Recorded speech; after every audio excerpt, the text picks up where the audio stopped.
মহর্ষি দুর্বাসার বিজয়মাল্য লাভ করে তিনি তা তাচ্ছিল্য ভরে পরিয়ে দিলেন তার বাহন ঐরাবতকে। কিন্তু ঐরাবত সেই মালার তেজ সহ্য করতে না পেরে তা ছুঁড়ে ফেলে দিল। ঐরাবতের এই কর্মে এবং দেবরাজ ইন্দ্রের এই আচরণে ক্ষুব্ধ হয়ে দুর্বাসা দেবতাদের অভিশাপ দিলেন, তোমরা শ্রীহীন হবে। দুর্বাসার অভিশাপে সমস্ত দেবতারা শ্রীহীন হলেন, কারণ শ্রী অর্থাৎ লক্ষ্মী তাদের ত্যাগ করে ক্ষীর সাগরেই বিলীন হয়েছেন। এমতাবস্থায় শ্রী বিষ্ণু বললেন, দেবতাদের শক্তি ও শ্রী ফিরিয়ে আনতে হলে করতে হবে সমুদ্র মন্থন। কিন্তু সমুদ্র মন্থন করার মতো শক্তি তখন দেবতাদের নেই।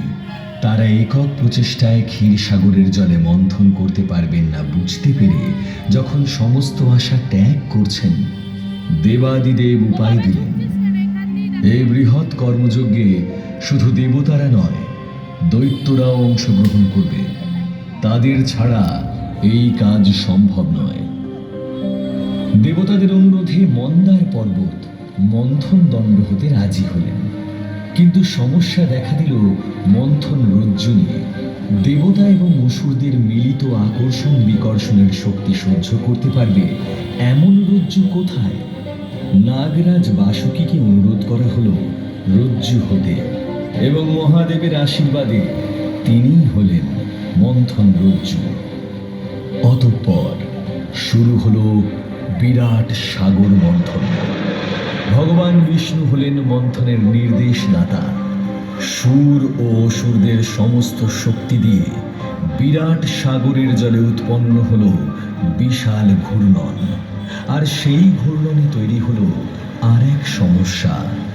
মন্দার পর্বত ধীরে ধীরে ডুবে যেতে লাগলেন সমুদ্রের গর্ভে, এবং তাতে মন্থন ধীর হতে লাগলো। অতঃপর ভগবান শ্রীহরি ধারণ করলেন তার দ্বিতীয় অবতার কুর্মাবতার। এক বিরাট কচ্ছপের আকার ধারণ করে তিনি মন্দার পর্বতকে তার পৃষ্ঠে স্থান দিলেন, এবং মন্থন পুনরায় শুরু হলো। আর তারপরে সমুদ্র থেকে উঠে আসতে লাগলো এক একটি করে দুর্লভ বস্তু। চন্দ্রদেব, কল্পতরু, পারিজাত, কামধেনু, উচ্চৈঃশ্রবা, ঐরাবত, নানাবিধ রত্ন মণি মাণিক্য, অপ্সরাগণ, দেবী বারুণী, কৌস্তভমণি, পাঞ্চজন্য শঙ্খ, কৌমুদকী গদা এবং দেবী লক্ষ্মী। এইসবে উৎসাহিত হয়ে আবার চলল সমুদ্র মন্থন। তবে এইবার এক গভীর সংকট সৃষ্টি হলো অতিরিক্ত তেজে মন্থনের কারণে। নাগরাজ বাসুকীর শরীর থেকে নির্গত হওয়া বিষ সৃষ্টি করল কালান্তক গরল হলাহলে, যার প্রভাবে সমস্ত সৃষ্টি, দেবতা এবং অসুররা ধীরে ধীরে স্তিমিত হয়ে পড়েন।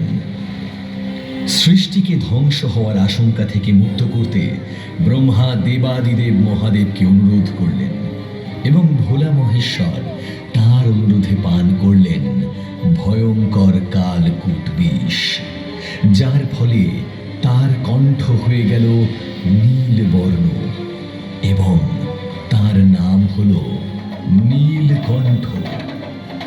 বিষের প্রভাব মুক্ত হয়ে পুনরায় মন্থন করার পর অবশেষে সমুদ্রের বুক থেকে উঠে এলেন ধন্বন্তরী, এবং সঙ্গে উঠল পরম বস্তু অমৃত, যা পান করলে অমরত্ব লাভ করবে যে কেউ।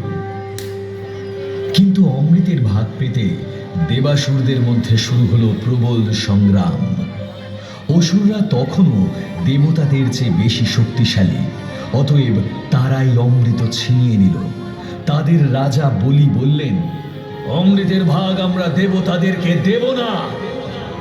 অনন্যপায় দেবতাদের বাঁচাতে তখন মোহিনী অবতার ধারণ করলেন স্বয়ং নারায়ণ, এবং তার রূপে ও মোহমায়ার বশে অসুররাজ রাজি হলেন অমৃতের ভাগ দেবতাদের দিতে।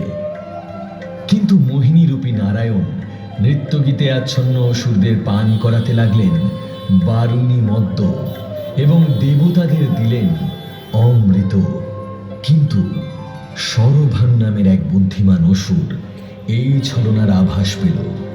সে দেবতাদের রূপ ধারণ করে অমৃত লাভের আশায় স্থান নিল দেবতাদের মধ্যে।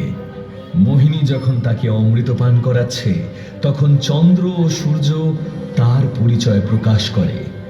শরভানু অমৃত পান করে পলায়ন করতে সচেষ্ট হন, কিন্তু নারায়ণ তার সুদর্শন চক্র দিয়ে শরভানুর শিরশ্ছেদ করেন। তবে অমৃতের কল্যাণে শরভানুর মৃত্যু হয় না, তার শীষ হয় রাহু এবং শরীর হয় কেতু। কিন্তু এই ছলনার প্রত্যুত্তরে অসুররা আবারও দেবতাদের বিরুদ্ধে শুরু করে চিরন্তন যুদ্ধ।